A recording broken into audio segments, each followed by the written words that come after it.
Hey y'all, welcome back, you beautiful souls. On this channel, we explore everything spirituality wise, and today I am going to answer some questions that have been flying into my inbox and DMs, and that is, how do I spiritually awaken? So, full disclosure, I awaken after the death of a lifelong friend, not the recommended route, by the way. So I kind of did not have the experience that you guys are asking me for. So I had to go do some research with my spiritual teachers to find out if there was a way for you guys to awaken without trauma or suffering. Luckily for you, there is. So let's get into a couple of ways to make that happen for you. First off, what is a spiritual awakening?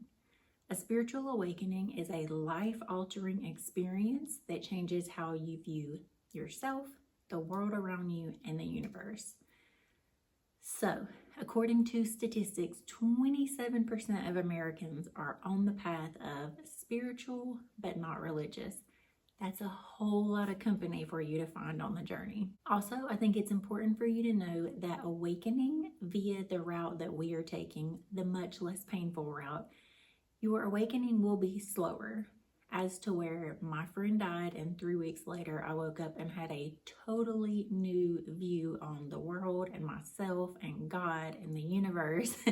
Yours may be much more gradual, but that's okay because you will have time to ease into it, as to where I was floundering coming into this new life. First up, we are going to start questioning everything. Yes. The most important work you will ever do in your lifetime is understanding and learning whose paradigm you are living under. If you have not taken the time to do the work to understand where your beliefs and your life has come from, then you do not know whose life you're actually living. For me, this was very eye-opening when I went to a conscious parent coach to become a better parent. And she basically broke it down for me that all of our beliefs come from about the age of 7 and earlier. So our parents, our teachers, our early teachers, early spiritual teachers or guides, preachers or priests, grandma, grandpa, anyone that you spent a lot of time with before the age of 7, that could be whose paradigm you are living under.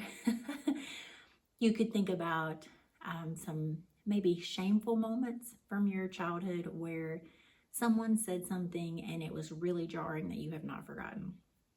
A teacher said that you needed to adjust your dreams, that you could never be whatever you were fantasizing or believing that you could be. A preacher said that you were not being obedient to your parents or anything along those lines. I have so many core memories from my childhood of my parental figures telling me that I could do something better or, something along those lines.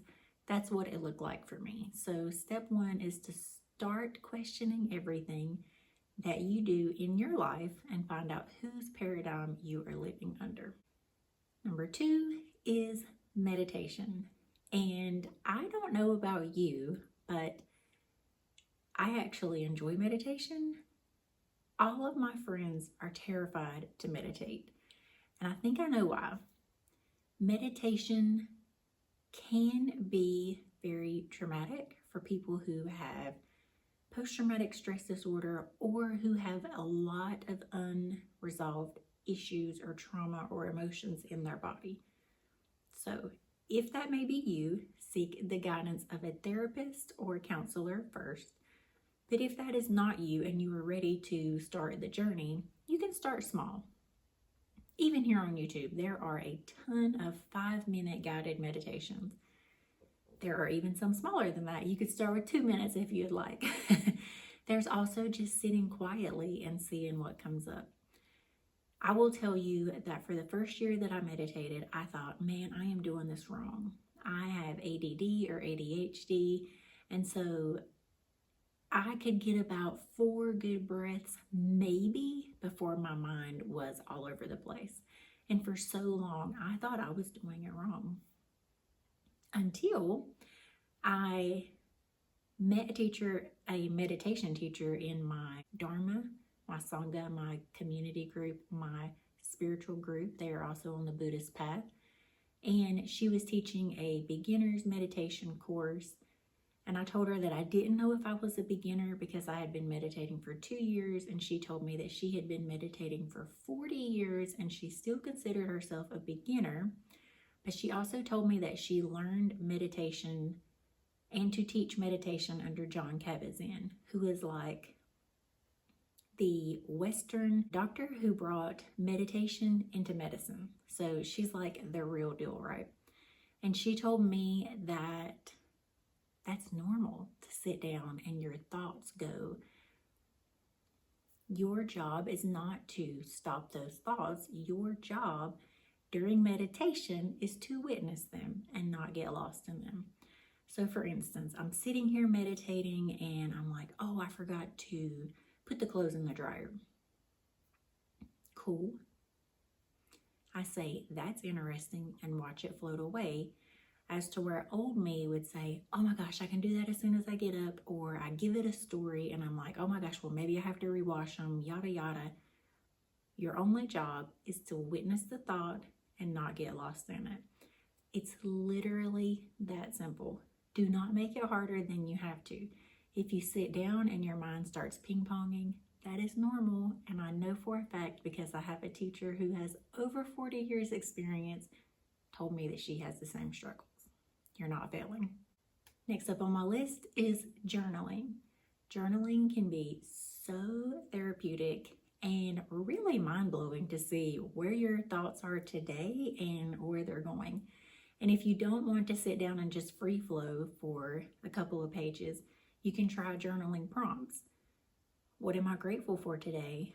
What is on my mind today? How do I feel today? You could ask yourself the initial questions of, why do I feel like I have to live life this way? Or why do I feel this way in life?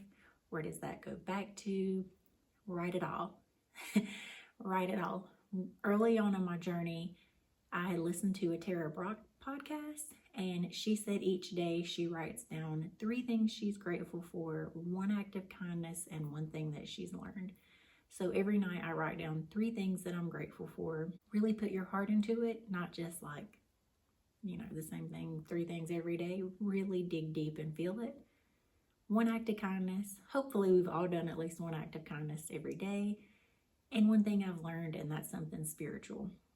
On the note of the act of kindness, me and my son, who's 9, we actually play a game sometimes to see who can do more acts of kindness. And that could be a great way to spiritually awaken, helping your community and feeling a sense of oneness. Next up on the list is mindful movement. And this is so beneficial in multiple ways. Coming into this journey, I had a lot of childhood trauma and feelings and unresolved emotions. And being in nature is a wonderful way to reset your nervous system. Just a bonus tip. But also you can do yoga, Tai Chi. There's so many out there that you can just connect your body, your thoughts, and your breath. It's a powerful way to bring it all together. And the APA suggests that many people find better mental health by these small mindful movements. So it's a win-win. Last up is my absolute favorite. You need a community. You need a community of people who are either trying to awaken, if that's where you are in the journey, or you need a group of people who are awakened. For me, this was an absolute game changer. For the first year after I awakened, I attended online groups and podcasts. I listened to courses and lectures, and that was great to know that there are other people out there who understood what I was going through. But after about a year, I was like, I need my people. I really need my people. So for 2 years, I drove about 45 minutes away to a bigger city to find my people, and it is absolutely amazing. I am not knocking that one bit. I have found people on the path that can relate to me and that I can relate to. And I can see so many people who have been on the path for much longer than I have, who still flounder in daily struggles like I do. And that may sound crazy, but you need that. You need to know that You getting lost in your complete anger over road rage or traffic is absolutely normal. You need that. So I found that group, and then I was like, I wonder if I can bring that home so that I don't have to drive 45 minutes one way to get to the group. And you would be really surprised to know that I reached out to my local library and they were super enthusiastic about getting a mindful community on their calendar so that we could come in and meet.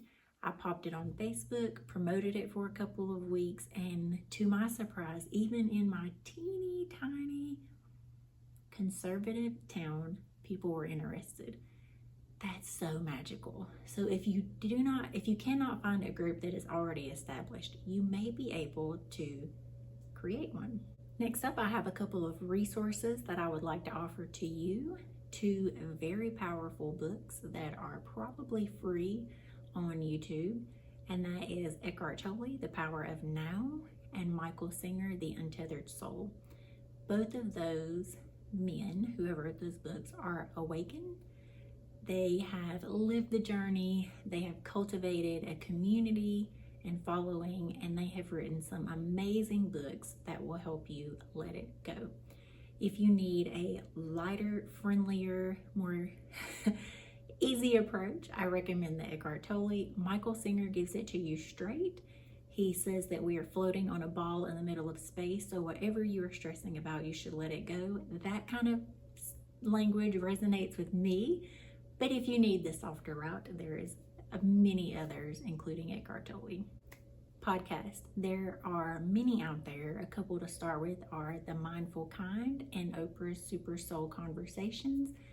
You will find many spiritually awakened beings on those podcasts sharing their journeys so that they can give you tips on how to do so and give you some advice for wherever you are in the journey. A couple of websites is spiritualityhealth.com, another mindbodygreen.com, just to keep you in many resources and articles. I am more of a listening while I'm going, but if you would much rather prefer to read, there are many websites out there that can give you tips, resources, and a like-minded folk to resonate with. So there you have it. Please remember that awakening is not a one-size-fits-all package, and remember that if you have not awakened and you are trying the slower approach, it will be slower, and that has many benefits, including you acclimating as you go and not having to suffer a traumatic loss in the process.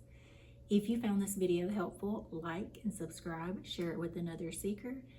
Please let me know in the comments where you are on your journey. I would love to know. I would love to connect with you. This is my passion, my purpose. It's what I'm here for. I'm ready to share with you guys. Meet me back here soon. Good luck on the journey, guys.